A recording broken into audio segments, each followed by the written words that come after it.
2018 সালের 8 ফেব্রুয়ারি জিয়া আরফান স্টার্স দুর্নীতি মামলায় বিএনপি চেয়ারপারসন বেগম খালেদা জিয়াকে আটক করা হয়।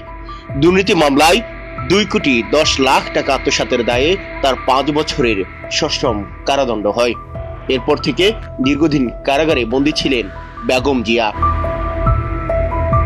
2024 সালে ছাত্র জনতার গণ অভ্যুত্থানের আন্দোলনে স্বৈরাচার সরকার শেখ হাসিনা পালিয়ে যাওয়ার পর মুক্তি পান বেগম জিয়া। এর আগ থেকে দীর্ঘদিন নানান জটিল রোগে ভুগছিলেন দেশের প্রথম নারী প্রধানমন্ত্রী।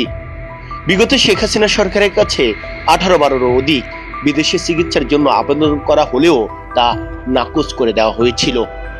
তবে সবকিছুর অবসান কাটিয়ে অবশেষে চিকিৎসার জন্য লন্ডনে পৌঁছেছেন বাংলাদেশের 3 বারের প্রধানমন্ত্রী বেগম জিয়া।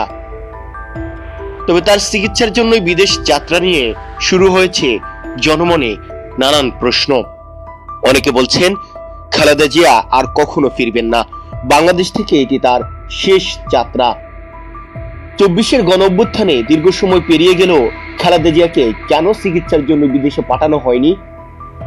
প্রশ্ন হলো, যেখানে খালেদা জিয়ার উন্নত চিকিৎসার জন্য দ্রুত চিকিৎসা প্রয়োজন ছিল, সেখানে কেন এত দীর্ঘ সময় বিলম্ব করা হলো? এর পেছনে কারণই বা কি? কেনই বা এত দীর্ঘ সময় পরও তারেক রহমান বাংলাদেশে ফেরেননি? তবে কি বিদেশে পাঠানোর মাধ্যমে খালেদা জিয়াকে রাজনীতি থেকে মাইনাস করা হচ্ছে? এমন অনেক প্রশ্নই সোশ্যাল মিডিয়ার সহ নানান জায়গায় ঘুরপাক খাচ্ছে। এর পেছনে বেশ কিছু কারণও রয়েছে।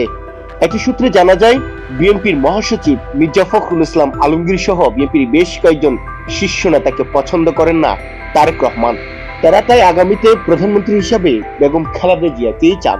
অন্যদিকে বিএনপির আরো বড় একটি অংশ আগামীতে প্রধানমন্ত্রী হিসেবে চান তারেক রহমানকে।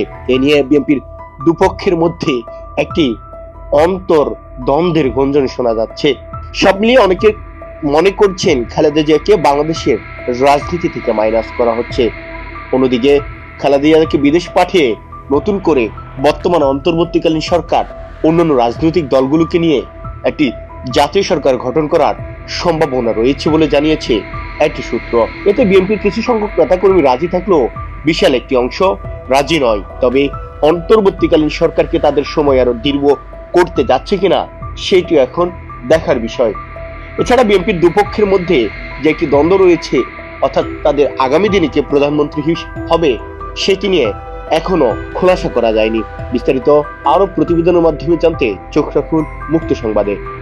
সাবস্ক্রাইব করে সাথেই থাকুন। আজকের মতো এখানে প্রত্যেককে ধন্যবাদ।